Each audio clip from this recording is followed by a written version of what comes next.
മലപ്പുറം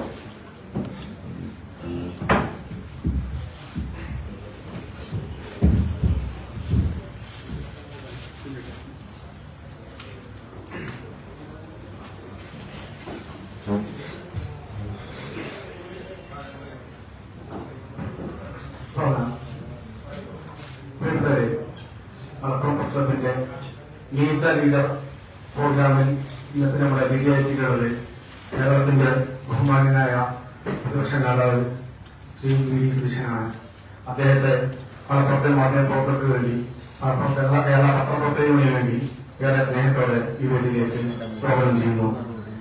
നമുക്കറിയാം, നമ്മുടെ മലപ്പുറം പ്രസ് ക്ലബിന്റെ പല വിവിധ പ്രോഗ്രാമുകളിൽ കഴിഞ്ഞ ഓണാഘോഷം ഉൾപ്പെടെയുള്ള ചടങ്ങിൽ പ്രതിപക്ഷ നേതാവ് വിജയിച്ചിട്ടുണ്ട്.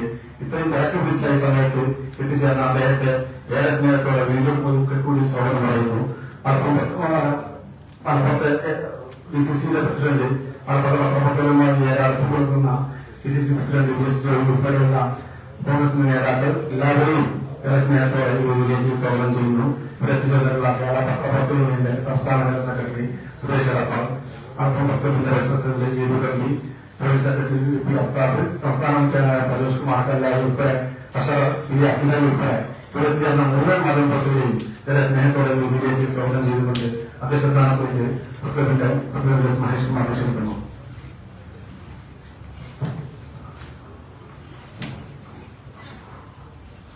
നമസ്കാരം. നമ്മുടെ ഈ പരിപാടിയിലെ ബഹുമാനപ്പെട്ട പ്രതിപക്ഷ നേതാവിന് പുറമെ DCC അധ്യക്ഷൻ ശ്രീ VS ജോയി, ശ്രീ അജുവേട്ടൻ, ശ്രീ KP നൗഷാദ് അലി, നമ്മൾ തെരഞ്ഞെടുപ്പിന്റെ ഏറ്റവും തിരക്കിലേക്ക് പോവുകയാണ്. നാളെ തെക്കൻ ജില്ലകളിലെ പ്രചാരണം അവസാനിക്കുകയാണ്. ഇനി 3 ദിവസം കൂടിയാണ് നമുക്ക് പരസ്യ പ്രചാരണത്തിനുള്ളത്. അപ്പം ജില്ലകളിൽ നിന്നുള്ള ജില്ലകളിലേക്കുള്ള ഓട്ടത്തിലാണ് ബഹുമാനപ്പെട്ട പ്രതിപക്ഷ നേതാവ്. നമുക്കറിയാം, കഴിഞ്ഞ കാലങ്ങളിൽ അദ്ദേഹം പ്രതിപക്ഷ നേതാവായി ചുമതല ഏറ്റെടുത്ത ശേഷം ഈ തെരഞ്ഞെടുപ്പ് ഇലക്ഷൻ മാനേജ്മെന്റിൽ അദ്ദേഹം വലിയ വിദഗ്ധനാണെന്ന് പലപ്പോഴും അദ്ദേഹം തെളിയിച്ചിട്ടുണ്ട്. സ്ട്രൈക്ക് റേറ്റ് നോക്കിയാൽ, ഇലക്ഷന്റെ സ്ട്രൈക്ക് റേറ്റ് നോക്കിയാലൊക്കെ വളരെ മുന്നിലാണ്. ഒപ്പം അനുഭവ സമ്പത്ത് എന്ന് പറഞ്ഞാൽ നമ്മള് ഈ ഇലക്ഷൻ മാനേജ്മെന്റിൽ അദ്ദേഹം സമീപകാലത്ത് നിലമ്പൂര് അടക്കം, നിലമ്പൂര് നമ്മൾ തുടർച്ചയായിട്ട് നമ്മുടെ ജില്ലയിലെ മാധ്യമപ്രവർത്തകര് റിപ്പോർട്ട് ചെയ്തതാണ്. അവിടെയൊക്കെ ആ മുഴുവൻ ദിവസങ്ങളിലും അദ്ദേഹം നിന്ന് ഈ പ്രചാരണത്തിന് നേതൃത്വം നൽകിയായിരുന്നു. വായനയിലാണെങ്കിലും ഒപ്പം അദ്ദേഹത്തിന്റെ അറിവൊക്കെ സഭയ്ക്കകത്തും പൊതുസമൂഹത്തിനൊക്കെ ഗുണപരമായിട്ട് പ്രയോജനപ്പെടുത്തുന്നുണ്ട്. നമ്മുടെ ജില്ലയിലും ഏറ്റവും നമ്മുടെ പ്രസ്തവവുമായി ബന്ധപ്പെട്ട നിസാർ സൂചിപ്പിച്ചതുപോലെ എല്ലാ പരിപാടിയിലും അദ്ദേഹം സഹായിക്കാറുണ്ട്. ഏറ്റവും ഒടുവിൽ നടന്ന ഓണാഘോഷ പരിപാടിയിൽ അദ്ദേഹം അതിഥിയായിട്ട് എത്തിയിരുന്നു. പത്രപ്രവർത്തക യൂണിയന്റെ സംസ്ഥാന തലത്തിലുള്ള എല്ലാ പരിപാടികളിലും അദ്ദേഹം എത്താറുണ്ട്. അപ്പം നമ്മുടെ ഇവിടെ അതിഥിയായി എത്തിയിട്ടുള്ള സന്തോഷം അറിയിച്ചുകൊണ്ട് ഒരു പൊതുചിത്രം ആദ്യം അദ്ദേഹം പറയും. അതിനുശേഷം നമുക്ക് ചോദ്യങ്ങളിലേക്ക് കടക്കാം.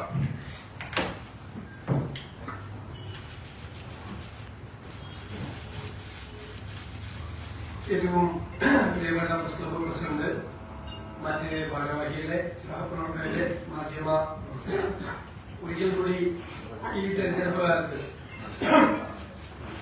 മലപ്പുറം പ്രസ് ക്ലബിൽ വിവിധ പ്രസ് പരിപാടിയിൽ പങ്കെടുക്കാൻ കഴിഞ്ഞതിലുള്ള സന്തോഷം അദ്ദേഹം പ്രകടിപ്പിക്കുന്നു.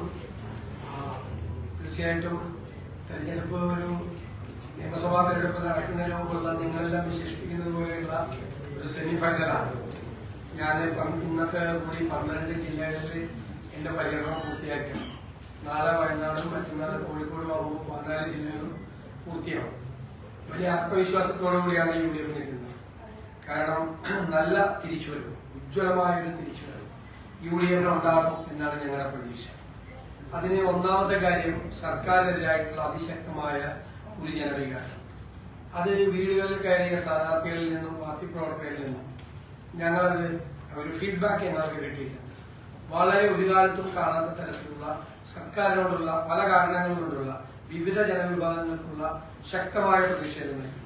രണ്ടാമത്, സാധാരണ പതിവില്ലാത്തതില്ല, ഞങ്ങൾ നല്ല മുന്നൊരുക്കമായി തെരഞ്ഞെടുപ്പ് നടത്തിയിട്ടുണ്ട്.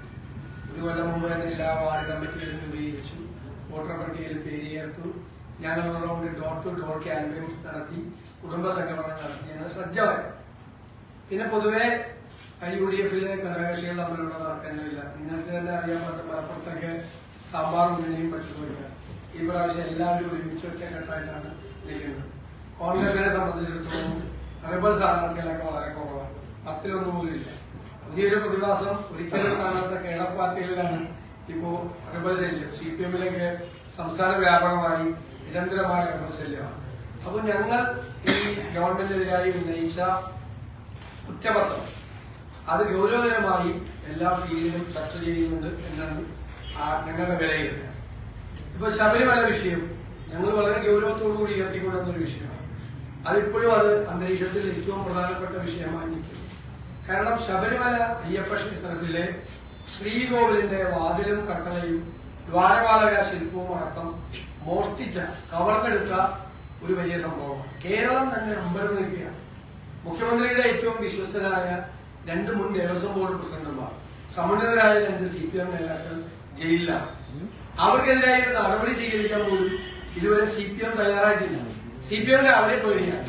മുൻ MLA-യും ജില്ലാ തലത്തിലെ ഉയർന്ന നേതാവുമാണ് ഒരാൾ. നടപടി എടുക്കാൻ പറ്റുന്നില്ല. അയ്യപ്പന്റെ സ്വന്തം കവർന്നെടുത്തു. സ്പെഷ്യൽ ഇൻവെസ്റ്റിഗേഷൻ ടീം തെളിവുകൾ സഹിതം അന്വേഷിച്ച് കണ്ടുപിടിച്ച് കോടതിയിൽ ഹാജരാക്കി, കോടതി റിമാൻഡ് ചെയ്ത പ്രതികളെ പോലും, ഇത്രയും ഗുരുതരമായ ഒരു കുറ്റകൃത്യം ചെയ്ത പ്രതികൾക്കെതിരായി സംഘടനാപരമായ നടപടികളെടുക്കാൻ പോലും CPM ഭയപ്പെടുക.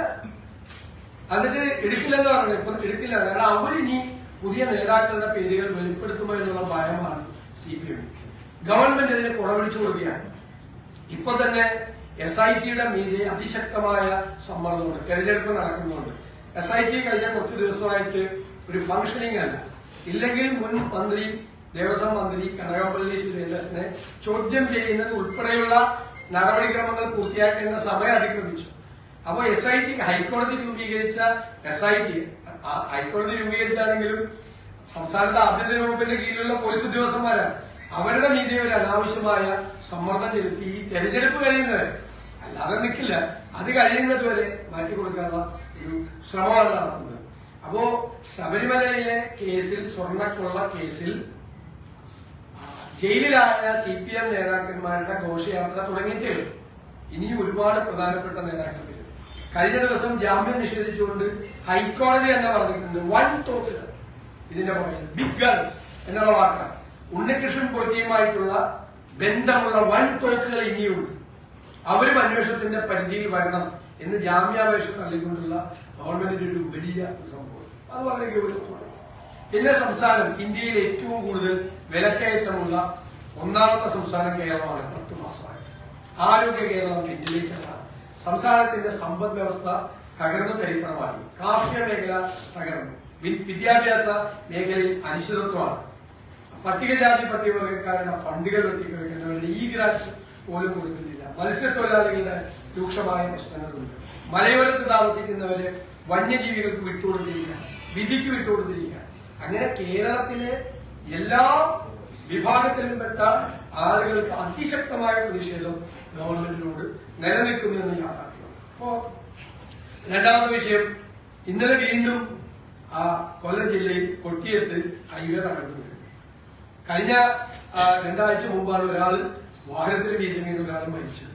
മലപ്പുറത്ത് ഇതുപോലെ ഉണ്ടായി. സംസ്ഥാനത്ത് വ്യാപകമായി ഹൈവേ നിർമ്മാണത്തിലിരിക്കുന്ന ഹൈവേ തകർന്നു. ഒരു കംപ്ലൈന്റും സംസ്ഥാന ഗവൺമെന്റിനില്ല. സംസ്ഥാന ഗവൺമെന്റ് കേന്ദ്ര ഗവൺമെന്റിന്റെയോ ഉപരിതല ഗതാഗത വകുപ്പ് മന്ത്രിയുടെയോ മുൻപാകെ ഒരു പരാതിയില്ല. അപ്പൊ റീലിട്ട് നടക്കുന്ന ആളുകൾക്ക് ഉത്തരവാദിത്തമില്ലേ? ഇതിന്റെ ക്രെഡിറ്റ് എടുക്കാൻ വേണ്ടിയിട്ട് ഓടി കഴിഞ്ഞ കുറെ നാളുകളായി നടക്കുന്ന ആളുകൾക്ക് ഈ വ്യാപകമായി തകർന്നു വീഴുന്ന ഈ പാലങ്ങളുടെ കാര്യത്തിൽ ഒരു ഉത്തരവാദിത്തമില്ല. മനുഷ്യന്റെ ജീവനാണ്. ഇന്നലെ ആ കുഞ്ഞുങ്ങൾ, 36 കുഞ്ഞുങ്ങൾ, സത്യത്തിൽ നമ്മുടെ ശ്വാസം നിന്നുപോയി. ഇത് വാർത്ത കേട്ടപ്പോ സ്കൂൾ ബസ് അതിന്റെ 36 കുഞ്ഞുങ്ങളുടെ ജീവൻ ദൈവത്തിന്റെ കൃപ കൊണ്ട് രക്ഷപ്പെട്ടാണ് ഇന്നലെ. അപ്പൊ അതിലൂടെ നമ്മളെല്ലാവരും സഞ്ചരിക്കുന്നതിലൂടെ എല്ലാവരുടെയും ജീവൻ അപകടത്തിലാണ്. യാതൊരുവിധ സേഫ്റ്റി പ്രൊസീജിയറും ഇല്ലാതെ അഴിമതിയുടെ നിർമ്മിതിയാണ് ഈ ഹൈവേയുടെ നിർമ്മാണത്തിൽ നടന്നത്. അത് സംസ്ഥാന ഗവൺമെന്റിനും കേന്ദ്ര ഗവൺമെന്റിനും അക്കാര്യത്തിൽ ഒരുപോലെ പങ്കുണ്ട്. തകർന്നു വീഴാത്ത പാലാരിവട്ടം പാലം പഞ്ചവടി പാലമാണെന്നും പറഞ്ഞ് ഇല്ലാത്ത വിജിലൻസ് കേസ് ഉണ്ടാക്കിയ ആളുകളാണല്ലോ. കോടതി ഇടപെട്ടില്ലായിരുന്നെങ്കിൽ അന്ന് ജയിലിൽ പോയത് അന്നത്തെ മന്ത്രി തകർന്നൊന്നും വീണില്ലല്ലോ പാലാരിവട്ടം പാലം. ഒരു തകർച്ച ഉണ്ടായില്ല പാലാരിവട്ടം പാലം. എന്നിട്ട് അത് പഞ്ചവടി പാലമാണെന്ന് പറഞ്ഞ് 6 മാസം പ്രചരണം നടത്തിയ ആളുകൾ കേരളം മുഴുവൻ ഈ ഹൈവേ തകർന്നു വീഴുവാണ്. വ്യാപകമായി 150 സ്ഥലത്താണ് ഇപ്പോ ഹൈവേ പാലിച്ചിട്ടുണ്ടായിരുന്നു. ഒരു കംപ്ലൈന്റും ഇല്ല. രണ്ടുപേരും കൊണ്ട് ഒത്തുകൂടിയിരിക്കുകയാണ് കേന്ദ്ര സംസ്ഥാന ഗവൺമെന്റ്. കേന്ദ്ര ഉപരിതല ഗതാഗത വകുപ്പ് മന്ത്രിയാണെങ്കിൽ പിണറായി വിജയന് BJP-യുമായിട്ടുള്ള ഒരു പാലമുണ്ട്. ഇപ്പൊ ഒരു പാലം പുതിയതുണ്ടായി, ജോൺ ബ്രിട്ടാസിന്റെ പാലം ഉണ്ടായി. അതിനു മുമ്പ് നേരത്തെ ആദ്യം ഉണ്ടാക്കി വെച്ചിരിക്കുന്ന ഒരു പാലമാണ് നിതിൻ ഗഡ്കരി എന്ന് പറയുന്ന ആ മന്ത്രി. ഇതെല്ലാം നടക്കുന്നത്. മുഖ്യമന്ത്രി ഇപ്പോ പത്രസമ്മേളനത്തില് ഒക്കെ പറഞ്ഞിട്ട് BJP കൂട്ടുകെട്ടിനെയൊക്കെ പറഞ്ഞിരിക്കുന്നത് നരേന്ദ്രമോദിയുടെയും അമിത്ഷായുടെയും മുന്നിൽ കുഞ്ഞു നിൽക്കുന്ന ഒരു മുഖ്യമന്ത്രിയാണ് കേരളം. അവരെ എവിടെ ഒപ്പിടാൻ പറഞ്ഞാലും ഒപ്പിടും. അങ്ങനെ PM ശ്രീ ഒപ്പിട്ടത് പോളിറ്റ് ബ്യൂറോ അറിഞ്ഞില്ല, സെക്രട്ടേറിയറ്റ് അറിഞ്ഞില്ല, സംസ്ഥാന കമ്മിറ്റി അറിഞ്ഞില്ല, ക്യാബിനറ്റ് അറിഞ്ഞില്ല, ഇടതുമുന്നണി അറിഞ്ഞില്ല. PM ശ്രീയിൽ ഒപ്പുവെച്ചത്. അമിത്ഷായും നരേന്ദ്രമോദി എവിടെ ഒപ്പുവെക്കാൻ പറഞ്ഞാലും അവിടെ ഒപ്പുവെക്കാൻ തയ്യാറായി നിൽക്കുന്ന ഒരാളാണ് കേരളത്തിന്റെ മുഖ്യമന്ത്രി പിണറായി വിജയൻ. BJP CPM ബാന്ധവം ഞങ്ങൾ തൃശൂർ ഇലക്ഷനിൽ ആരോപിച്ചതാണ്. കേന്ദ്ര ഏജൻസികൾ നടത്തുന്ന അന്വേഷണത്തിന്റെ കാര്യത്തിൽ ഞങ്ങൾ ആരോപിച്ചതാണ്. ഇതെല്ലാം ഇപ്പോഴും നിലനിൽക്കുന്നു. ഇപ്പൊ പുതിയൊരു കാര്യം പറയാം. ജമാഅത്ത് ഇസ്ലാമികൾക്ക് UDF കൂട്ടുകൂടി. ഞങ്ങൾക്ക് ഒരു കാലത്തും ജമാഅത്ത് ഇസ്ലാമികൾക്ക് ഞങ്ങൾക്ക് ഒരു കാലത്തും ഒരു ബന്ധം ഉണ്ടായില്ല. മുഖ്യമന്ത്രിയെ പോലത്തെ ഒരാൾ വന്നു ഇത്രയും ഒരു സ്റ്റേറ്റ്മെന്റ് കൊടുത്തു. ഒരു കാലത്തും ഞങ്ങൾ അവരുടെ പിന്തുണ തേടി പോയിട്ടില്ല. ഞങ്ങൾക്ക് അവരുടെ പിന്തുണ ആവശ്യമില്ല എന്നാണ്. 1977 മുതലാണ് ജമാഅത്ത് ഇസ്ലാമി ഒരു പൊളിറ്റിക്കൽ സ്റ്റാൻഡ്. അന്നത്തെ തെരഞ്ഞെടുപ്പിൽ അന്ന് CPM-നാണ് ജമാഅത്ത് ഇസ്ലാമി പിന്തുണ. പിന്നീടുള്ള എല്ലാ തെരഞ്ഞെടുപ്പുകളിലും 2019 വരെ, അതായത് 42 വർഷക്കാലം അവർ LDF-ന്റെ കൂടെ, CPM-ന്റെ കൂടെ. എന്നിട്ട് മുഖ്യമന്ത്രി വന്നു ഞങ്ങൾക്ക് ഒരു കാലത്തും ബന്ധം ഉണ്ടായിട്ടില്ല എന്ന് പറയും. ഇത് 1996 ഏപ്രിൽ 22-ാം തീയതിയിലെ ദേശാഭിമാനിയുടെ എഡിറ്റോറിയൽ ദേശാഭിമാനിയാണ്. അതിൽ തെരഞ്ഞെടുപ്പ് ശ്രദ്ധേയമായ 2 തീരുമാനങ്ങൾ. അതായത് കാത്തലിക് ബിഷപ്സ് കോൺഫറൻസ് LDF-ന് പിന്തുണ കൊടുത്തു. രണ്ടാമത് ക്രിസ്തീയ പുരോഹിതന്മാരുടെ ഈ അഭ്യർത്ഥന വന്നതിന്റെ തൊട്ടുപുറകെയാണ് ജമാഅത്ത് ഇസ്ലാമിയുടെ കേരള ഘടകത്തിന്റെ തീരുമാനവും പുറത്തു വന്നത്. അതായത് വരുന്ന ലോക്സഭാ നിയമസഭാ തെരഞ്ഞെടുപ്പുകളിൽ LDF സ്ഥാനാർത്ഥികൾ വോട്ട് ചെയ്യാൻ ആണ് അവർ തീരുമാനിച്ചിരിക്കുന്നത്. അത് എന്നിട്ട് പറഞ്ഞിരിക്കുകയാണ് സ്വന്തം ഉത്തമ താല്പര്യങ്ങളും അടിസ്ഥാനപരമായ ലക്ഷ്യങ്ങളും സംരക്ഷിക്കാൻ ഒക്കെയുള്ളതും ശരിയാമെന്ന് മനസ്സിലാക്കിക്കൊണ്ടുള്ളത് തന്നെയായി ആ തീരുമാനം. മേൽ വിവരിച്ച 2 തീരുമാനങ്ങൾ രാജ്യത്തെ മതനിരപേക്ഷ ജനാധിപത്യ ശക്തികളുടെ രാഷ്ട്രീയ അടിത്തറ തീർച്ചയായും കൂടുതൽ ശക്തവും വ്യക്തമാണ്. അതായത് ജമാഅത്ത് ഇസ്ലാമിയുടെ പിന്തുണ മതനിരപേക്ഷ ജനാധിപത്യ ശക്തികളുടെ രാഷ്ട്രീയ അടിത്തറ വർദ്ധിപ്പിക്കുമെന്ന് ദേശാഭിമാനിയുടെ എഡിറ്റോറിയലാണ്. ഇനി അന്നത്തെ അമീർ, അതായത് മുഖ്യമന്ത്രി, അന്നത്തെ പാർട്ടി സെക്രട്ടറി നേരിട്ട് സംസാരിക്കുകയാണ്. ഫോട്ടോ ഒരു ബന്ധമില്ല എന്ന് ഇന്ന് രാവിലെ കൂടി മുഖ്യമന്ത്രി പിണറായി വിജയൻ പറഞ്ഞ ജമാഅത്ത് ഇസ്ലാമിയുടെ അമീർ ശ്രീ പിണറായി വിജയൻ തമ്മിൽ സംസാരിക്കുന്നതാണ്. ഞാൻ ശ്രീ പിണറായി വിജയനോട് ചോദിക്കുന്നു, ജമാഅത്ത് ഇസ്ലാമിയുടെ ആസ്ഥാനമായ ഹിറ സെന്ററിൽ താങ്കളും CPM നേതാക്കന്മാരും എത്രയോ പ്രാവശ്യം നിങ്ങൾ സന്ദർശിച്ചിട്ടുണ്ട്? ഇനി വേറെ വാർത്ത, രഹസ്യ ചർച്ചയല്ല പിണറായി. അതായത് ജമാഅത്ത് ഇസ്ലാമിയുമായി നടന്നത് രഹസ്യ ചർച്ചയല്ലെന്നും CPM സംസ്ഥാന സെക്രട്ടറി പിണറായി വിജയൻ.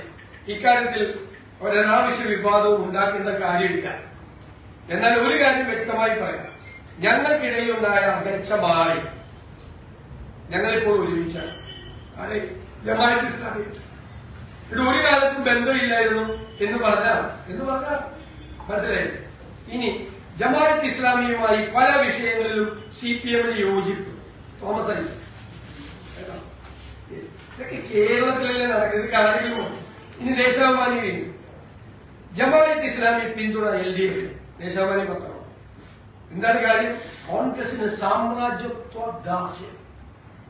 സാമ്രാജ്യത്വ ശക്തികളുമായി, അതായത് അമേരിക്ക തുടങ്ങിയ പാശ്ചാത്യ രാജ്യങ്ങളുമായി കേരളത്തിലെ കോൺഗ്രസിന് ഒരു ദാസ്യ മനോഭാവമാണ് അമേരിക്കയ്ക്ക്. അതിൽ പ്രതിഷേധിച്ച് ജമാഅത്ത് ഇസ്ലാമിയുടെ പിന്തുണ LDF മേടിച്ചിരിക്കുകയാണ്. ഇനി 2019 കോയമ്പത്തൂരിലെ വിജയി, അതായത് CPM വിജയി ഇലക്ഷൻ കഴിഞ്ഞപ്പോ നടരാജൻ വെൽഫെയർ പാർട്ടി ഓഫീസിൽ നിന്ന് നന്ദി പറയാനിരിക്കുക കേട്ടോ. കോയമ്പത്തൂർ തൊട്ടപ്പുറത്ത്, പാലക്കാട് അപ്പുറത്ത് 2019 പാർലമെന്റ് കോയമ്പത്തൂരിലെ CPM സ്ഥാനാർത്ഥിക്ക് പോളിറ്റ് ബ്യൂറോ മെമ്പറാ പിണറായി വിജയൻ. ഇവിടുത്തെ കാര്യം മാത്രം നോക്കിയാൽ പോലെ ഇന്ത്യയിലെ എല്ലാ സംസ്ഥാനത്തെ കാര്യം നോക്കേണ്ട ആളാണ്. തൊട്ടപ്പുറത്ത് കോയമ്പത്തൂര് നടരാജൻ വന്ന് അഭിവാദ്യം ചെയ്യും. ഇനി രാജസ്ഥാനിലെ സിക്കറിൽ വിജയിച്ച CPM സ്ഥാനാർത്ഥി വെൽഫെയർ ഓഫീസിൽ അവിടെ നന്ദി പറയാൻ പോയിരിക്കുക. വെൽഫെയർ പാർട്ടിയുടെ ഓഫീസിൽ നന്ദി പറയാൻ പോയിരിക്കുക. ഇതൊക്കെ കേരളം കാണുന്നുണ്ട് എന്ന് മുഖ്യമന്ത്രി ഒന്ന് ഓർത്താൽ മതി. ഇതെല്ലാവർക്കും അറിയാം. 4 പതിറ്റാണ്ട് കാലം ജമാഅത്ത് ഇസ്ലാമിയുടെ തോളിൽ കൈതൂങ്ങി നടന്ന ആളുകൾ ഇപ്പൊ വെൽഫെയർ പാർട്ടി UDF-ന് പിന്തുണ കൊടുത്തപ്പോ എല്ലാം മാറി. ഇനി SDPI പിന്തുണയോടെ പറപ്പൂരിൽ CPM പ്രസിഡന്റ്. എത്ര വാർത്തയുണ്ട്. ഇനി നിങ്ങളറിയണം, PDP ഇത് നയനാറിന്റെ കാലത്ത് ഇറങ്ങിയ പബ്ലിക് റിലേഷൻസ് വകുപ്പ് കേരള സർക്കാർ ഇറക്കിയ ഒരു ബുക്കാണ്. ആ ബുക്കില് പറഞ്ഞിരിക്കുന്നത് മദനി ആഭ്യന്തര വകുപ്പിന്റെ അവകാശവാദവും കോയമ്പത്തൂരിലുണ്ടായ സ്ഫോടനവും തുടർന്നുണ്ടായ സംഭവങ്ങളുമായി ബന്ധപ്പെട്ട് അറസ്റ്റിലായ മദനി ഉൾപ്പെടെയുള്ള പ്രതികളെ തമിഴ്നാട് പോലീസിന് കൈമാറി. ഇത് ആഭ്യന്തര വകുപ്പിന്റെ നേട്ടമായിട്ടാണ്. സംസ്ഥാന പോലീസിന്റെ അവസരോചിതവും തന്ത്രപരവുമായ നീക്കങ്ങളിലൂടെ സംഘർഷങ്ങളുടെയും കലാപങ്ങളുടെയും സാഹചര്യങ്ങളെ മുളയിലെ നുള്ളിക്കളയാൻ കഴിഞ്ഞു. അതായത് ഇയാളെ അറസ്റ്റ് ചെയ്തുകൊണ്ട് ഈ കലാപം മുഴുവൻ അടിച്ചമർത്താൻ കഴിഞ്ഞു എല്ലാം. എന്നിട്ട് ഈ ആൾക്ക് വേണ്ടി തിരുവനന്തപുരത്ത് ശംഖുമുഖം ബീച്ചിൽ 1 മണിക്കൂർ കാത്തിരുന്നു ഈ ആൾക്ക് വേണ്ടി. അയാൾ പിണറായി വിജയൻ കാവട്യന് അങ്ങയുടെ പേര്, അങ്ങയുടെ കാവട്യത്തിന്റെ പെരിയായാണ് അങ്ങ്. ഇങ്ങനെ ഈ വന്ന് കേരളത്തിൽ ഒരു മുഖ്യമന്ത്രി വന്ന് ഒരു ബന്ധുവില്ല, കണ്ടിട്ട് പോലുമില്ല. ഏത് ജമാഅത്ത് ഇസ്ലാമി, ഏത് വെൽഫെയർ പാർട്ടി എന്നൊക്കെ പിണറായി വിജയനെ പോലൊരാൾ ചോദിക്കാമോ? നിങ്ങൾ വേറൊരു കാര്യം കൂടി അറിയണം. കഴിഞ്ഞ പാർലമെന്റ് ഇലക്ഷൻ വരെ മുഴുവൻ മത ന്യൂനപക്ഷങ്ങളെ പ്രീണിപ്പിക്കുന്നത്. അന്ന് വ്യാപകമായി എല്ലാ പാർലമെന്റ് ഇലക്ഷന്റെ എല്ലാ ദിവസവും പൗരത്വ രജിസ്റ്ററിനെ കുറിച്ചാണ് പിണറായി വിജയൻ സംസാരിച്ചുകൊണ്ടിരുന്നത്. 35ാമത്തെ ദിവസം ഞാനൊരു പത്രസമ്മേളനം നടത്തി. ഇങ്ങനെ ന്യൂനപക്ഷ പ്രകടനം നടത്തില്ല, അവർ ഓടിയാൻ പോകുന്നില്ല. അന്ന് ഈ പൗരത്വ രജിസ്റ്റർ അറിയാം. പൗരത്വ ഭേദഗതി നിയമത്തിനെതിരായി സംസ്ഥാനത്ത് നടന്ന പ്രക്ഷോഭങ്ങളുമായി ബന്ധപ്പെട്ട് 843 കേസുകൾ രജിസ്റ്റർ ചെയ്തു. ആകെ പിൻവലിച്ച കേസ് 112. അത് ആരെ സന്തോഷിപ്പിക്കാനാണ് ഈ കേസ് പിൻവലിക്കാതിരുന്നത്? BJP നേതൃത്വത്തെ സന്തോഷിപ്പിക്കാനാണ് കേസുകൾ പിൻവലിക്കാതിരുന്നത്. അന്ന് ന്യൂനപക്ഷ വോട്ട് കിട്ടിയില്ല എന്ന് കണ്ട ഉടൻ തന്നെ നേരെ മാറി ഇപ്പോ അവരുടെ ഇപ്പൊ ഭൂരിപക്ഷ പിന്തുണമാണ് കഴിഞ്ഞ കുറെ നാളുകളായിട്ട്. അതിന് ചില ആളുകളെ കൂടി കൊണ്ടുവന്നിട്ട്, ചില ഉപകരണങ്ങൾ കിട്ടുമല്ലോ, അവരെ കൂടി കൊണ്ടുവന്നിട്ട് ന്യൂനപക്ഷങ്ങൾക്കെതിരായി പ്രസംഗിപ്പിക്കും. മലപ്പുറത്തിനെതിരായ പ്രസംഗം, ന്യൂനപക്ഷങ്ങൾക്കെതിരായ പ്രസംഗം. ലീഗ് വർഗീയ ശക്തിയല്ല, മതേതര ശക്തിയാണെന്ന് ലീഗിന്റെ പുറകെ നടന്നപ്പോ ഒരു കൊല്ലം മുമ്പ് പറഞ്ഞുകൊണ്ടിരുന്നതാണ്. ലീഗിനെ കിട്ടൂലെന്ന് കണ്ടു കഴിഞ്ഞപ്പോൾ ലീഗ് വർഗീയ ശക്തിയായി. 4 പതിറ്റാണ്ട് കാലം ഇതെല്ലാം ചെയ്തു വെച്ച ആളുകൾ അവരുടെ കൂടെ കൂടുമ്പോൾ ഇവരെല്ലാം മതേതര പാർട്ടികൾ. കോൺഗ്രസിന് പിന്തുണ കൊടുത്താൽ വർഗീയ പാർട്ടി. ഈ രാഷ്ട്രീയം അവസാനിപ്പിക്കും. ഇതാണ് എനിക്ക് ബഹുമാനപ്പെട്ട മുഖ്യമന്ത്രിയോട് പറയാം.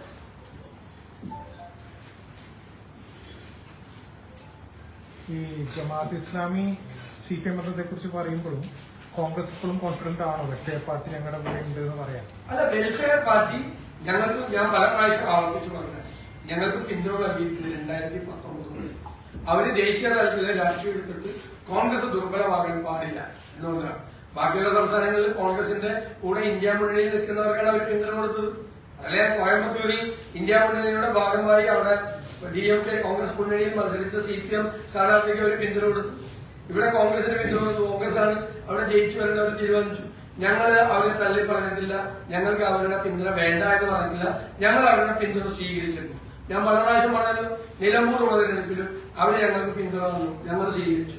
കഴിഞ്ഞ നിലമ്പൂർ ഉപതെരഞ്ഞെടുപ്പിൽ അവർ ഞങ്ങളുടെ കൂടെ അല്ലായിരുന്നു, CPM-ന്റെ കൂടെ ആയിരുന്നു. CPM സ്ഥാനാർത്ഥിക്കാണ് അവർ പിന്തുണ കൊടുത്തത്. അപ്പൊ CPM സ്ഥാനാർത്ഥിക്ക് നിലമ്പൂരിൽ പിന്തുണ കൊടുക്കുമ്പോൾ കുഴപ്പമില്ല, ഞങ്ങൾ പിന്തുണ കൊടുക്കുമ്പോഴാണ് കുഴപ്പം. അതെനിക്ക് മനസ്സിലാക്കും. അല്ലല്ലോ, UDF മുന്നണിയിൽ അവരില്ല, ഞങ്ങളുടെ അസോസിയേറ്റ് മെമ്പറുമില്ല. പ്രാദേശിക തലത്തിൽ ചില സീറ്റ് അറേഞ്ച്മെന്റ്സ് വളരെ അപൂർവമായിട്ടുള്ള സ്ഥലങ്ങളിൽ നടന്നതാണ്.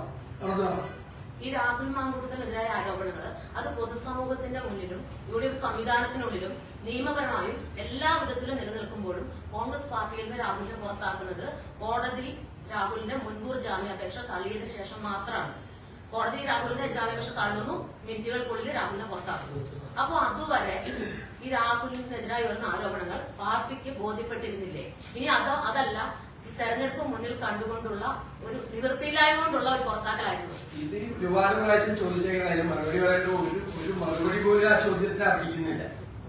മറുപടി പോലും അർഹിക്കുന്നില്ല. കാരണം ഒരു പരാതി ഞാൻ സംസാരിക്കുമ്പോൾ പറയും അങ്ങ് ചോദിച്ചോ മുഴുവൻ ചോദിച്ചിട്ട് ഞാൻ പറഞ്ഞു. എന്നെ ഇടയിൽ പറയാൻ ചോദിച്ചു രാഹുലിനെ തള്ളി പറഞ്ഞ ആളായിട്ടും പുറത്താക്കിയത് ജാമ്യാപേക്ഷ തള്ളിയതിനു ശേഷം മാത്രമാണ്. ചോദിക്കട്ടെ, ഒരു പരാതി പോലും ഞങ്ങളുടെ കയ്യിൽ കിട്ടാതെ ഞങ്ങൾ അത് സസ്പെൻഡ് ചെയ്യും. പാർലമെന്റ് പാർട്ടിയിൽ എല്ലാം മാറ്റുന്നു. ഞങ്ങളുടെ മുമ്പിൽ ഒരു പരാതി വന്നു, ഒന്നില്ലേ? ഇപ്പൊ ഒരു പരാതി KPCC പ്രസിഡന്റ് AKG സെന്ററിൽ പൊതിഞ്ഞു വെക്കുന്ന പരാതി പോലെ പൊതിഞ്ഞു വെക്കാതെ ഇമ്മീഡിയറ്റ് പോലീസിലേക്ക് ഞങ്ങൾ എല്ലാ നേതാക്കന്മാരും ഞങ്ങൾ 25 പേര് ചർച്ച ചെയ്തിട്ടുള്ള തീരുമാനമെടുക്കണം. ഞങ്ങൾ പല ജില്ലകളിലാണ്. എന്നിട്ട് പോലും ഞങ്ങൾ ഫോണിലും അല്ലാതെയും ഒക്കെ ബന്ധപ്പെട്ട് 24 മണിക്കൂറിനകം ഞങ്ങളുടെ കയ്യിൽ പരാതി ആളെ പുറത്താക്കി. ഏതെങ്കിലും ഒരു രാഷ്ട്രീയ പാർട്ടി ഈ രാജ്യത്ത് ഇങ്ങനെ ചെയ്തു ആ ചോദ്യം തന്നെ ഞങ്ങൾ ചെയ്യുന്നത്. അതാണ് ഞാൻ പറഞ്ഞത്, ഞങ്ങൾ അഭിമാനത്തോടുകൂടി നിൽക്കുന്ന ഒരു പാർട്ടിയാണ്. മനസ്സിലായില്ലേ? നമ്മുടെ മുമ്പിൽ പരാതി ഇപ്പോഴാണ് വന്നത്. 24 ഹവേഴ്സിനകം തീരുമാനമെടുത്തു. ഇത്രയും പല സ്ഥലത്തായി ഞങ്ങളുടെ നേതൃത്വം ചിതറിക്കിടന്നിട്ട് പോലും ഞങ്ങൾ തീരുമാനം. ഈ പരാതി ഒന്നുകൊണ്ട് നടപടിയെടുത്തോളൂ. ഈ ലൈംഗിക ആരോപണ കേസിൽ വിചാരണ നടന്ന 2 MLA-മാർക്കോ KPCC വൈസ് പ്രസിഡന്റാണ്. അപ്പൊ അവർക്ക് ഇത് ബാധകമല്ലേ? അതൊന്നും ഇതുപോലത്തെ വിഷയമല്ലല്ലോ. ഒരു കേസ് അപ്പം തന്നെ കോടതി തന്നെ കുന്നപ്പള്ളിക്ക് അപ്പം തന്നെ ജാമ്യം കൊടുത്തു. അപ്പം തന്നെ അദ്ദേഹത്തിന്റെ ജാമ്യത്തിന്റെ മുൻകൂർ ജാമ്യം കൊടുത്തു. കോടതി പോലും കേട്ടില്ല. അപ്പം തന്നെ അതെല്ലാം മാറ്റി. ഞാനിവിടെ ഒരു റേപ്പ് കേസില് ഞാൻ മന്ത്രിസഭയിൽ ലൈംഗിക ആരോപണമുള്ള എത്ര മന്ത്രിമാരുണ്ട്?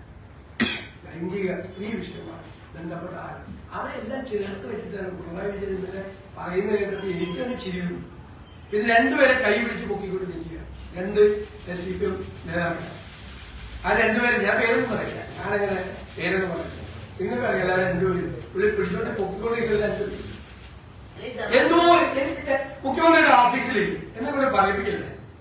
മുഖ്യമന്ത്രിയുടെ ഓഫീസിലില്ല. ആ പരാതി മുഖ്യമന്ത്രി പോലീസിന് അയച്ചിരുന്ന അദ്ദേഹത്തിന് കിട്ടിയ പരാതി, അദ്ദേഹം പാർട്ടി സെക്രട്ടറി ആയിരിക്കുമ്പോൾ കിട്ടിയ പരാതി പോലീസിന് അയച്ചിരുന്ന ആളിപ്പോ മുഖ്യമന്ത്രിയുടെ ഓഫീസിൽ നിന്നല്ല പരാതി കിട്ടിയ ആള്. അത് ആരെ പരാതി കൊടുത്തത്? ഞാനൊരു പേര് ഐഡന്റിഫൈ ചെയ്യും. ആ വിക്ടിമിനെ ഐഡന്റിഫൈ ചെയ്യാൻ പാടില്ല നിയമപരമാണ്. അതുകൊണ്ട് ഞാൻ പേര് പറയാത്തത്. കൊടുത്ത പരാതി ആര് കൊടുത്ത പരാതിയാണ് പൊതിഞ്ഞു വെച്ചത്, കയ്യിൽ പൊതിഞ്ഞു വെച്ചത്? ഈ 2 കേസിലും അല്ലല്ല, മറുപടി പറഞ്ഞു. അതേ ചോദ്യം പ്രഥമ ദൃഷ്ട്യാ തെളിവുണ്ടെന്നാണ് ജാമ്യാപേക്ഷ തള്ളിക്കൊണ്ട് കോടതി പോലും പറഞ്ഞത്. അപ്പോഴും കോൺഗ്രസിന് ഒന്നുമല്ല. അപ്പൊ തന്നെ തള്ളിയല്ലോ. അപ്പൊ തന്നെ MLA സ്ഥാനത്ത് അദ്ദേഹത്തെ രാജിവെക്കുമോ? അല്ല, അത് ഞങ്ങളുടെ കാര്യമല്ല, ഞങ്ങളുടെ പാർട്ടിക്കാർക്കില്ലാത്ത പുറത്താണ്. അല്ല, അതുകൊണ്ടല്ല ഞങ്ങൾ പുറത്താണ്. അദ്ദേഹം ഞങ്ങളുടെ പാർട്ടിക്കാർക്കില്ല, പാർട്ടിയിൽ നിന്ന് പുറത്താക്കില്ല. വേറെ ഏതെങ്കിലും ചോദിച്ചു നോ മോർ ക്വസ്റ്റ്യൻസ്. ഞങ്ങൾ വെരി ക്ലിയർ. പല പ്രാവശ്യം ആവർത്തിച്ചു പറഞ്ഞു, നിങ്ങൾ ചിലത് പ്ലാൻ ചെയ്ത് വന്നിട്ട് അത് മാത്രമേ ഈ സബ്ജക്ട് ആക്കാൻ പറ്റും. ഇനി അതിനെ കുറിച്ചുള്ള എല്ലാത്തിനും പറഞ്ഞു തരും. ഈ സ്വർണ്ണ ശബരിമല ഇല്ലെങ്കിൽ മുഖ്യമന്ത്രി പറഞ്ഞ പോലെ പറയാം. അത് ഞാൻ നേരത്തെ പറഞ്ഞാണല്ലോ. അതായത് ഇഷ്ടമില്ലാത്ത ചോദ്യം വരുമ്പോ പിന്നെ ജമാഅത്ത് ഇസ്ലാമിയെ കുറിച്ച് ദേശാഭിമാനിന്റെ ഒരു ലേഖനെ കുറിച്ച് ഉള്ളൊരു ചോദ്യം ചോദിച്ചു. എന്നിട്ട് വീട്ടിൽ നിന്ന് തയ്യാറാക്കി കൊടുക്കുന്ന സാധനം അദ്ദേഹം അങ്ങനെ തന്നെ വാങ്ങിച്ചു. അതുപോലത്തെ പ്രിപ്പറേഷൻ നടത്തിയിട്ടല്ല ഞാൻ മലപ്പുറത്തെ പുസ്തകത്തിലേക്ക് വന്നു. അങ്ങനെ ഒന്നും പ്ലാൻ ചെയ്ത് ഇവിടുത്തെ എത്രയോ പേര് അവർക്ക് വ്യക്തിപരമായിട്ടല്ലേ അവരോട് ഇന്ന ചോദ്യം ചോദിക്കണം, മറ്റത് ചോദിക്കരുത് ഇതൊക്കെ പറഞ്ഞിട്ടല്ലേ പോയത്. നിങ്ങളുടെ പത്രക്കാരോട് ആ പ്രസ് ക്ലബിൽ പോകണമെന്നുണ്ടെങ്കിൽ നിങ്ങളുടെ വിവരങ്ങളൊക്കെ നേരത്തെ കൊടുത്തിട്ട് പോകണമെന്ന് പറഞ്ഞിട്ട് പ്രസ് ക്ലബിനെ കൊണ്ട് ഇത് ഇറക്കിയിട്ടില്ല. ഒരു പരാതിയില്ലല്ലോ നിങ്ങൾക്ക്. നമ്മളാരും പറഞ്ഞില്ലല്ലോ. നമ്മൾ വന്ന് നിങ്ങളുടെ കൂടെ ഇത് കാപ്പിയെ പിടിച്ചിട്ട് ഇവിടെ കയറി നിങ്ങൾ ആരൊക്കെയാണ് ഇവിടെ വന്നിരിക്കുന്നത്, നിങ്ങളെ കൂടുതൽ ഭീകരന്മാരുണ്ടോ, വേറെ കുഴപ്പക്കാരുണ്ടോ എന്ന് വേറെ പോലീസിനെ കൊണ്ടൊന്നും പരിശോധന നടത്തിക്കാറില്ല. ഈ ജമാഅത്തെ ഇസ്ലാമി വിഷയത്തിൽ ഇപ്പോഴുള്ള അഭിപ്രായം, അതായത് നേരത്തെയൊക്കെ അവർ വേദികൾ പങ്കിടാറില്ല, ഇപ്പൊ UDF വേദികൾ പങ്കിടുകയാണ്.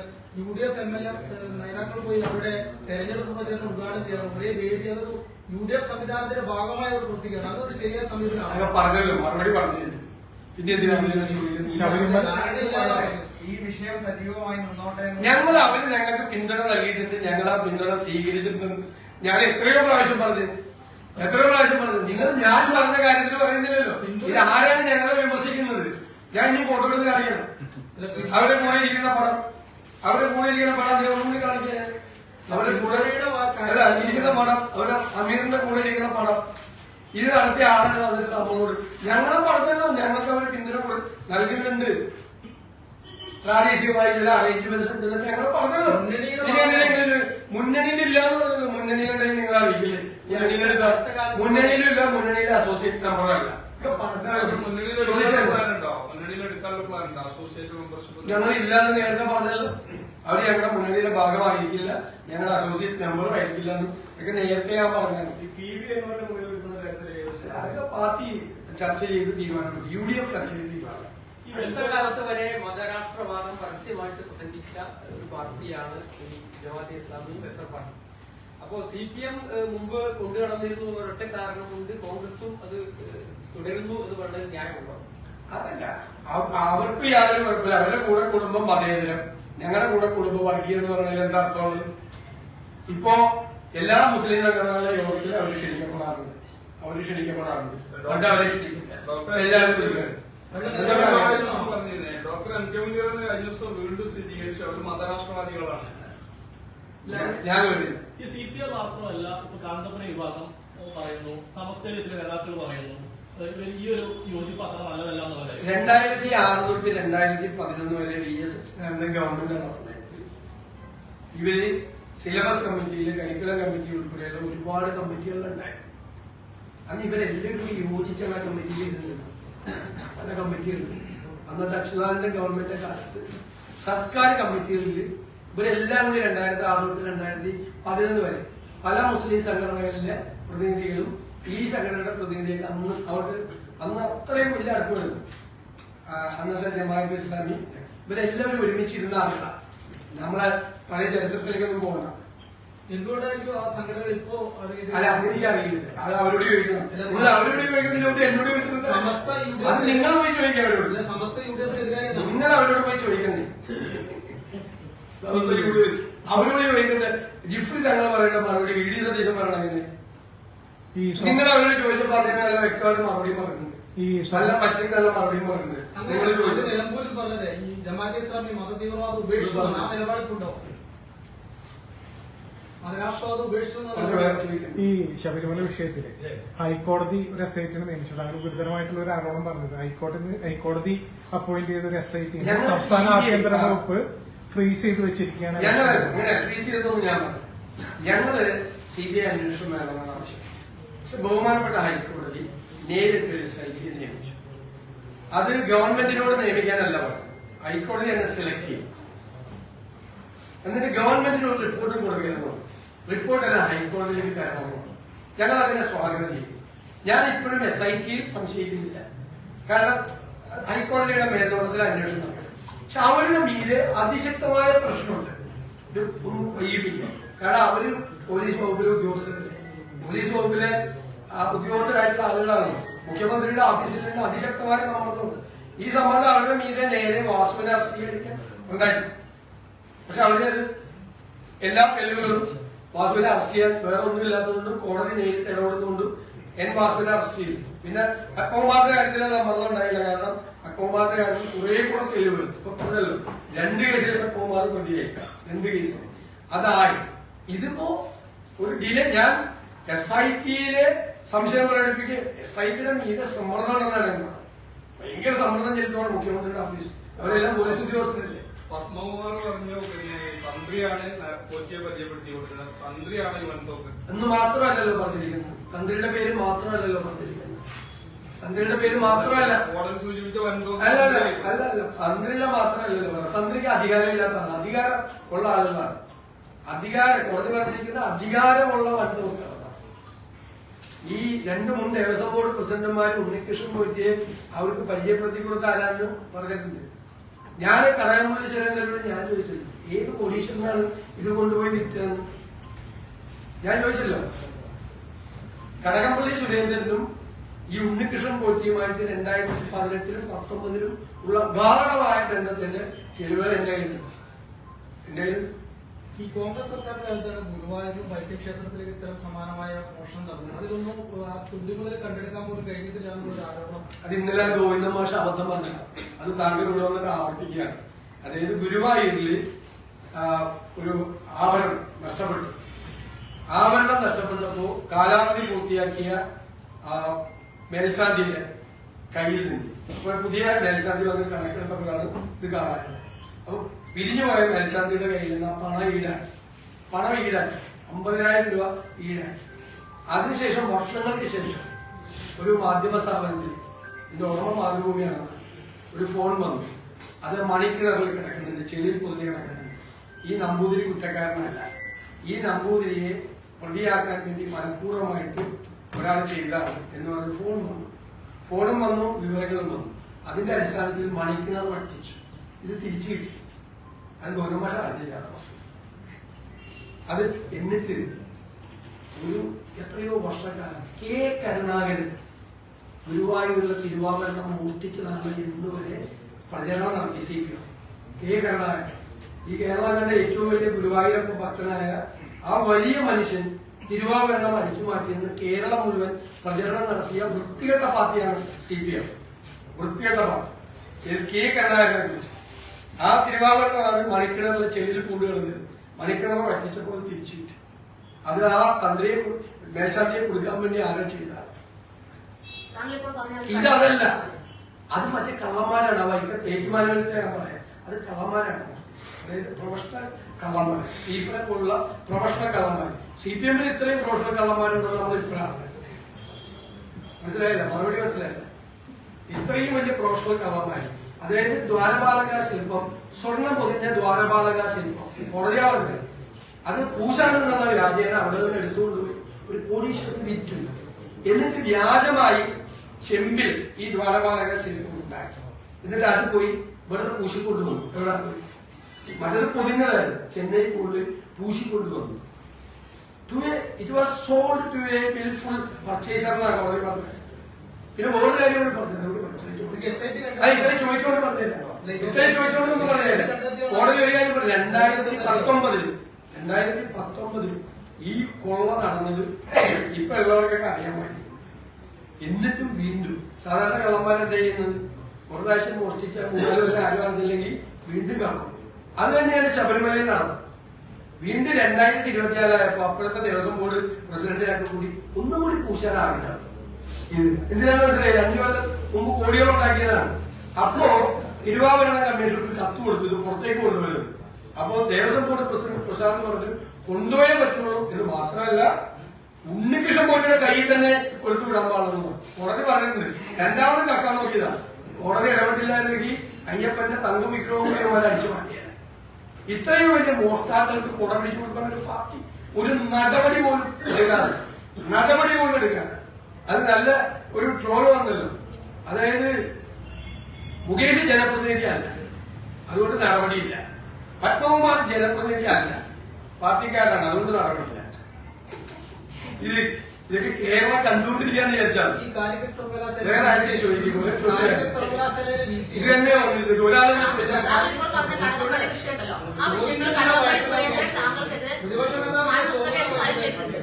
ഇപ്പൊ താങ്കൾ ഇപ്പോൾ പറഞ്ഞ കടകംപള്ളി വിഷയമുണ്ടല്ലോ, ആ വിഷയത്തില് കടകംപള്ളി സുരേന്ദ്രൻ താങ്കൾക്കെതിരെ മാനനഷ്ട കേസ് ഫയൽ ചെയ്തു. താങ്കൾ അതിനെതിരെ തടസ്സ ഹർജി കൊടുത്തിട്ടുണ്ട്. ഇപ്പോഴും ആ ആരോപണത്തിൽ ഉറച്ചു നിൽക്കുന്നതുകൊണ്ടാണ് ഞാനിത് പറഞ്ഞപ്പോ അദ്ദേഹത്തിന്റെ മാനം നഷ്ടമായതുകൊണ്ട് 2 കോടി രൂപ നഷ്ടം മാനത്തിനുണ്ടായതുകൊണ്ടാണ് എനിക്ക് നോട്ടീസ് അയച്ചത്. 2 കോടി രൂപ ഞാൻ നഷ്ടപരിഹാരം കൊടുക്കുന്നു. അപ്പോഴാണ് ഞാൻ മറുപടി അയച്ചു. അപ്പൊ അദ്ദേഹം കോടതിയിൽ കേസ് കൊടുത്തപ്പോ 2 കോടിയുടെ മാനം 10 ലക്ഷം രൂപ കുറഞ്ഞു. ഇപ്പൊ 10 ലക്ഷത്തിന്റെ മാനത്തിലേ കൊടുത്തിട്ടില്ല. കേടാ അതുകൊണ്ട് 10 ലക്ഷത്തിന്റെ മാനം. ഞാൻ പറഞ്ഞ എന്റെ തെളിവുണ്ട്. അദ്ദേഹവും ഉണ്ണികൃഷ്ണൻ പോറ്റിയുമായിട്ടുള്ള ബന്ധത്തിന്റെ തെളിവുകൾ എന്റെ കയ്യിലാണ്. അദ്ദേഹം ഉണ്ണികൃഷ്ണൻ പോറ്റിയെ കുറിച്ച് പ്രകീർത്തിച്ച് സംസാരിച്ചത് ഉൾപ്പെടെയുള്ള ഒരുപാട് കാര്യങ്ങൾ എന്റെ കയ്യിൽ. ഞാനൊരു പഴയ വക്കീൽ, ഞാൻ കേസ് നടത്തിക്കോളാം, കോടതി പറഞ്ഞോളാം. പിന്നെ കഴിഞ്ഞ തദ്ദേശ തെരഞ്ഞെടുപ്പിൽ കോർപ്പറേഷനുകളിൽ UDF-ന്റെ നില വളരെ ദയനീയം, 5-1. അപ്പൊ അന്ന് പറഞ്ഞു തിരിച്ചുവരവാണല്ലോ. ഏത് തരത്തിലുള്ള തിരിച്ചുവരവ് എങ്ങനെയൊക്കെ ആയിരിക്കും അതിന്റെ ഒരു ചിത്രം? ഞങ്ങൾ ജില്ലാ പഞ്ചായത്ത്, ഞങ്ങൾക്ക് 3 ജില്ലാ പഞ്ചായത്ത്, ഞങ്ങൾക്ക് 8 ജില്ലാ പഞ്ചായത്ത്, 9 ജില്ലാ പഞ്ചായത്തും വരെ ജയിക്കാനുള്ള സാധ്യതയുണ്ട്. കോർപ്പറേഷനകത്ത് 6 4 കിട്ടുമെന്നാണ് ഞങ്ങളുടെ പ്രതീക്ഷ. ഒരെണ്ണം ഞാൻ പേര് പറഞ്ഞാൽ പിന്നെ അവിടെ നമ്മൾ ഒരു സ്ഥലത്ത് നല്ല ടൈറ്റ് ഫൈറ്റ് നടക്കാം, 5ാമത്തെ സ്ഥലത്ത്. അത്ര ഉജ്ജ്വലമായ വിജയമാണ് ഞങ്ങൾ. നഗരസഭകൾ കഴിഞ്ഞ പ്രാവശ്യം തന്നെ ഒരു പ്ലസ് ഉണ്ടായിരുന്നു ഞങ്ങൾ. ഇപ്രാവശ്യം അതൊരു 75%, 80% നഗരസഭകളാണ്. ഈ തെരഞ്ഞെടുപ്പിന്റെ തുടക്കത്തില് മുൻ MLA-മാരടക്കം സ്ഥാനാർത്ഥികളായിട്ട് പ്രഖ്യാപിച്ച ഒരു അഡ്വാൻറ്റേജും ഒരു സ്ട്രാറ്റജിക് അഡ്വാൻറ്റേജ് കോൺഗ്രസിനുണ്ടായിരുന്നു, UDF-നുണ്ടായിരുന്നു. പിന്നീട് വന്ന വിവാദങ്ങൾ മൂലം വിചാരിച്ച പോലെ ഒരു സ്ട്രാറ്റജിക് പ്ലാനിങ്ങിൽ നിന്ന് പിന്നോട്ട് പോകുന്നു. ഞങ്ങൾ നന്നായിട്ട് ഞങ്ങൾ അയച്ച കുറ്റപത്രവും ഞങ്ങൾ ഇവരെ നമ്മൾ കുറ്റപ്പെടുത്തുമ്പോൾ ഞങ്ങൾ വന്നാൽ എന്ത് ചെയ്യുന്നതിന്റെ ഓൾട്ടർനേറ്റീവ് ബന്ധത്തിൽ ഞങ്ങളുടെ മാനിഫെസ്റ്റോ താഴെ തട്ടുവരെ ചർച്ച ചെയ്തു. താഴെ തട്ടുവരെ CPM നോക്കിയതാണ് ഈ വിഷയം ഉയർത്തിക്കൊണ്ടുവന്ന് ഈ ശബരിമല വിഷയം ഒന്ന് സൈഡ് ചെയ്യാനും സർക്കാരിനെതിരായിട്ടുള്ള ആന്റി ഇൻകംബൻസി ചർച്ച ചെയ്യാതിരിക്കാനും ശ്രമം CPM നടത്തി. അല്ല, അതൊന്നും ചർച്ച ചെയ്യുന്നത് പോലും ഈ തെരഞ്ഞെടുപ്പിലെ അജണ്ട നിശ്ചയിച്ചത് ഞാൻ അഭിമാനത്തോടെ പറയുന്നു പ്രതിപക്ഷമാണ്, UDF ആണ് ഈ തെരഞ്ഞെടുപ്പിലെ ലോക്കൽ ബോഡി തെരഞ്ഞെടുപ്പിലെ അജണ്ട നിശ്ചയിച്ചത്. UDF നിശ്ചയിച്ച അജണ്ടയാണ് ഈ തെരഞ്ഞെടുപ്പിൽ ചർച്ചയാകാറ്. ഇനി വേറെ അജണ്ട കൊണ്ടുവരാൻ നോക്കിയെങ്കിലും അതും ഞങ്ങൾക്ക് അനുകൂലമാവുകയും അതിൽ CPM വീണ്ടും പ്രതിരോധത്തിലാവുകയും ചെയ്യും. നേരത്തെ കുറെ ചോദ്യം ചോദിച്ച വിഷയത്തെ അതിൽ ഞങ്ങൾ അഭിമാനത്തോടുകൂടി ജനങ്ങളുടെ മുമ്പിൽ നിൽക്കുകയും CPM-ന്റെ പഴയ കേസുകളെല്ലാം കൊണ്ട് അവർ പ്രതിരോധത്തിൽ നിൽക്കുകയും ചെയ്യാം. വിഷയത്തിൽ അഭിമാനത്തോടെയാണ് നിൽക്കുന്നത്. കോൺഗ്രസിലെ യുവ നേതാക്കൾ അവരുടെ പെരുമാറ്റം മാഫിയകളെ പോലെയാണ് LDF-ന്റെ നേതാക്കളുടെ സ്വകാര്യന്റെ ആരോപണം. കാരണം വളരെ മര്യാദ കിട്ട പെരുമാറ്റമാണ് യുവ നേതാക്കൾ മറ്റ് മുതിർന്ന നേതാക്കൾക്ക് നേരെ ചെയ്തുകൊണ്ടിരിക്കുന്നത്. അതിനെ നിയന്ത്രിക്കുന്നില്ല കോൺഗ്രസ് നേതാക്കൾ എന്നൊരു ആരോപണം. അല്ല, അതില് ഈ CPM-ന്റെ സോഷ്യൽ മീഡിയ ഹാൻഡിൽസ് വളരെ ഈ പറയുന്ന ആളുകളുടെ പേരിൽ വന്നിട്ട് കോൺഗ്രസ് നേതാക്കന്മാരെ വ്യാപകമായി ആക്രമിക്കുന്നുണ്ട്. ഞങ്ങളുടെ ഐഡന്റിഫൈ ചെയ്തിട്ട് ഞങ്ങൾ പറയുകയും ചെയ്തിട്ടുണ്ട്. CPM ഹാൻഡിൽസിലൂടെ ഈ പേര് പറഞ്ഞ് ഇത് കോൺഗ്രസിന്റെ അകത്തൊരു ഇന്റേണൽ പ്രോബ്ലം ഒന്ന് വലിച്ചിട്ട് ഞങ്ങളെ അറ്റാക്ക് ചെയ്യാൻ പറ്റുന്നു. പിന്നെ ഞങ്ങളുടെ ചെറുപ്പക്കാരെ അദ്ദേഹം ഒന്ന് മര്യാദ പഠിപ്പിക്കുക. കാരണം ഞാൻ അതിന്റെ ബാക്ക്ഗ്രൗണ്ട് മുഴുവൻ പറഞ്ഞില്ല, സമയം പറഞ്ഞില്ല. അദ്ദേഹത്തിന്റെ മര്യാദയെ കുറിച്ചുള്ള ബാക്ക്ഗ്രൗണ്ട് ഒന്നും ഞാൻ പറഞ്ഞു. അദ്ദേഹം VS അച്യുതാനന്ദനെ പോലുള്ള ഒരു മുതിർന്ന നേതാവിനെ കുറിച്ച് പറഞ്ഞ കമന്റ്, പിരപ്പങ്കോട് മുരളിയെ പോലുള്ള ഒരു മുൻ MLA പറഞ്ഞത് ഇപ്പോഴും രേഖകളിൽ മുതിർന്ന VS അച്യുതാനന്ദനെ ഞാനായിരുന്നു 2006 അദ്ദേഹം മുഖ്യമന്ത്രിയായിരിക്കുമ്പോൾ പ്രതിപക്ഷത്തെ ഏറ്റവും കൂടുതൽ വിഷയങ്ങൾ കൊണ്ടുവന്നത്. ഞാൻ ഒരു വാക്കുപോലും പ്രതിപക്ഷത്തിരുന്ന ഞാൻ ചെറുപ്പമല്ലേ, ഒരു വാക്കുപോലും അദ്ദേഹത്തിനുള്ള ബഹുമാനം കളഞ്ഞ് ഞാൻ സംസാരിക്കില്ല. ഒരു വാക്കുപോലും അദ്ദേഹത്തെ കുറിച്ച് വളരെ മോശമായിട്ട് പറഞ്ഞൊരാളാണ്. ഞങ്ങളുടെ ചെറുപ്പക്കാര് ഞങ്ങളുടെ നേതാക്കളോട് എങ്ങനെ പെരുമാറണമെന്ന് പഠിപ്പിക്കാൻ ക്ലാസ് എടുക്കാൻ പറ്റില്ല. ക്ലിയർ ആയോ? മറ്റേ താങ്കൾ പറഞ്ഞു UDF ലീഗാരും ലീഗാരും കോൺഗ്രസ് ഒരുമിച്ച് മത്സരിക്കും. ഈ ജില്ലയിൽ തന്നെ ഏറ്റവും പ്രധാനപ്പെട്ട ഒരു സ്ഥലം പൊന്മുണ്ട പഞ്ചായത്തിൽ ലീഗ് കോൺഗ്രസ് എതിരായി മത്സരിക്കും. കോൺഗ്രസ് CPM-ഉമായിട്ട് അത് ഞങ്ങൾ ആ കമ്മിറ്റി പിരിച്ചുവിട്ടു. അത് ഞങ്ങൾ അതല്ലേ കോൺഗ്രസ് അപ്പൊ ആക്റ്റീവ്. കോൺഗ്രസ് UDF ആണ് പ്രധാനം, മനസ്സിലായില്ലേ? പണ്ട് എത്രയുണ്ടായിരുന്നു? 32 പണ്ട്. ഇപ്പോഴാ ആ 20 കൊല്ലം കൊണ്ടോട്ടി മുനിസിപ്പാലിറ്റിയിലൊക്കെ പ്രശ്നം പരിഹരിക്കപ്പെട്ടില്ലേ? അപ്പൊ ഭംഗിയായിട്ടാണ് പോകുന്നത്. ഇപ്പൊ ടീം UDF എന്ന് പറഞ്ഞത് ഞാൻ എന്ന് പറഞ്ഞപ്പോ നിങ്ങൾക്കൊന്നും ഇഷ്ടമായില്ല. നിലമ്പൂര് കണ്ടല്ലോ റിസൾട്ട് വന്നപ്പോ. മലപ്പുറം ജില്ലയിലെ മാധ്യമപ്രവർത്തകർക്കെങ്കിലും ബോധ്യമായല്ലോ ടീം UDF-ന്റെ ശക്തി എന്നാണ്. ഇനി കാണാൻ പോകുന്നില്ല. ശരി, നമ്മൾ അവസാനിപ്പിക്കാം. നമ്മളെ ഈ പരിപാടി